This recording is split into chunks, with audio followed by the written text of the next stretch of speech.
Welcome back to the woods, son. That's my favorite thing to say. A couple weeks ago, my wife asks me if I've ever made beef jerky. She adds that I should make some because I would probably be really good at it. So I made some. It was good. And of course you have confirmation bias where you made it, so of course you think it's good. No, I literally made 15 pounds, cooked it down into probably about 8 pounds maybe, and I literally gave it away. Oh, here, try this. Here, try this. Not one had a negative thing to say about it, and in fact, I got orders for future batches. So, I only have one recipe. I got on the Google. There are literally infinite possibilities when you're making jerky. This video is not about making jerky, kind of, not. So, one of the recipes I saw involved jalapenos and jalapeno powder. Jalapeno powder is available for purchase on Amazon. I'm gonna put a link in the description below if you wanna just buy it. We're not buying jalapeno powder. We are making jalapeno powder. Now to make jalapeno powder, you need a few things. One, guess what this is? A knife. Available in the description below. Gloves, because you will get the capsaicin on your hands and later you will go to wipe your face or maybe even, hold please. All right, so gloves are important. Let's get past all that. If you want to go even further, you can use one of these. Cut resistant glove. As you can see, I use it all the time. If you're in any way insecure about your knife skills, use a cut resistant glove. For your offhand, obviously not the hand you're holding the knife in. Anyway, let's cut some peppers. You gotta wear gloves. Gotta wear gloves. You rub your eye, it'll ruin your damn day. All right. We're only gonna do a couple peppers for the video. The rest are gonna be just to do off camera. Cut your jalapenos however the way you damn well want. This is the way I'm doing it today. So the first thing you can do, you can top it. If you want to top it, top it. I'm going halfway like this. That's all I'm doing. That's what I'm doing. So the idea is I get these little jalapeno pepper boats. I'm gonna dig out the seeds. The seeds don't toast well for this purpose, but again, do it how you damn well want to. And do it outside. Cut your jalapenos outside. And this knife is really good. This knife is actually out of the package. I haven't sharpened it. It didn't need sharpened. Most knives at this price point really need sharpened before you can use it adequately, but this thing is really nice. Little boop, boop, boop, boop. So we're in St. Louis, Missouri. It is 94 degrees outside and probably 85% or higher humidity, which makes it feel like 110. Arizona is a dry heat, so it's like a bonfire. Here, it's a bonfire with a big cauldron boiling on top of it. So you just figure that out for yourselves if you've never been to this area. These are the tops of the pepper. For fun, when you're all done, you can wrap each one of these in individual aluminum foils and put them in a bowl on your coffee table. There's numerous people saying how to tell the temperature, the spiciness, the Scoville or Schofield or whatever it's called units.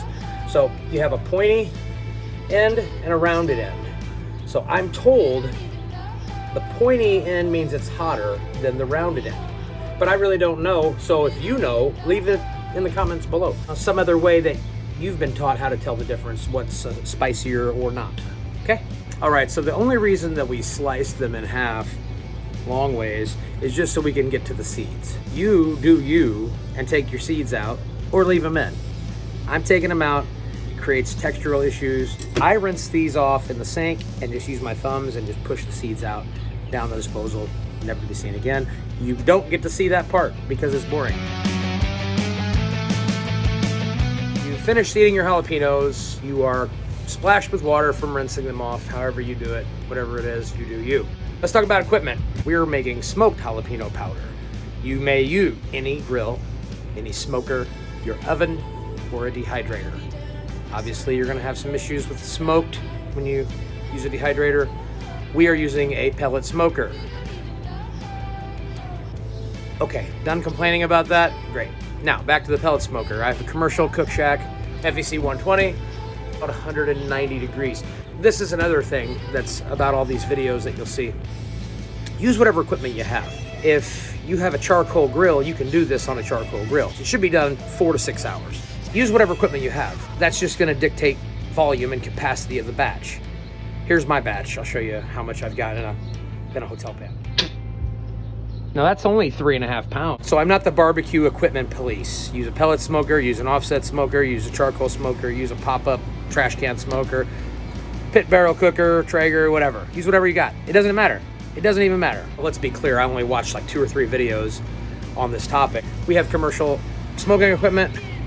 It's better than any dehydrator. Yeah, if you're unfamiliar, this is the Cook Shack FEC 120. All right, so while we're waiting for the smoker to come up to temperature, it shouldn't take too long. We're gonna go ahead and stage these on their respective racks. You do it the way you wanna do it. I'm showing you how I do it. Okay, so I was cleaning out the ash pot and vacuuming out the smoker. I desired a wardrobe change as I was covered with ashes.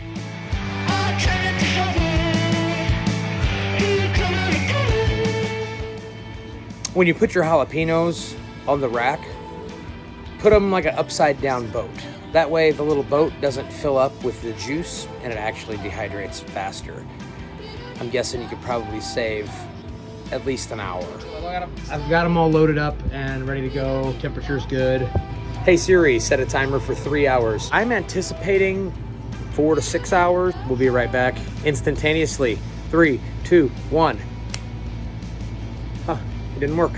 Huh, maybe I need to learn to edit video. There we go, 3 hours in.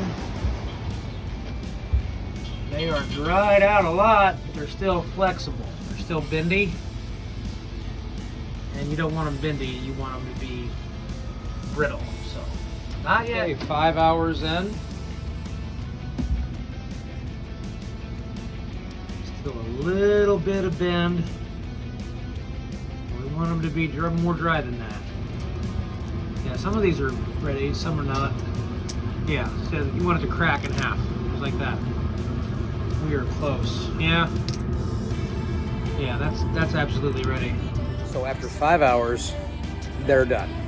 I'm gonna pull them off, gonna let them cool a little bit, and we're gonna go to the grinder. All right, back inside the food truck. This is what we've ended up with. It went from 3 racks full to tiny dried jalapenos. All right, so after all of that 3.5 pounds of jalapenos, that's what we have. All right, there's my spice grinder. And that's about all I got left. So it's really a couple quick batches. And we're in business. All right, batch 2. Gonna break them, get them down in there a little bit.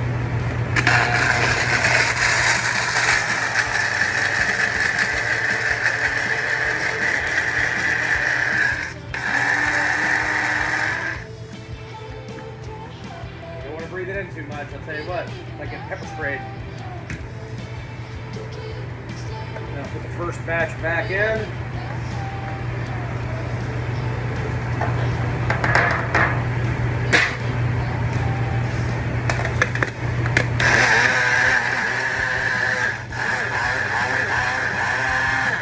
There you have it. Oh, I'm getting it, I'm getting it.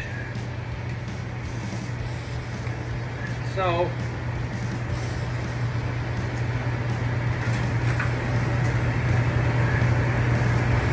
that's what you end up with.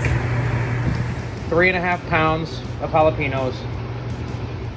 Well, there you have it. 3.5 pounds, and 5 hours later, you end up with about maybe a little less than a cup of the finished product. You can look for us to use this in an upcoming video where we make some spicy beef jerky. So, you know the deal. If you like the video, subscribe. Hit the notification bell. Leave comments below. Until next time, I am Rick with Woodson Barbecue from the Wood Sun, and we'll see you next time.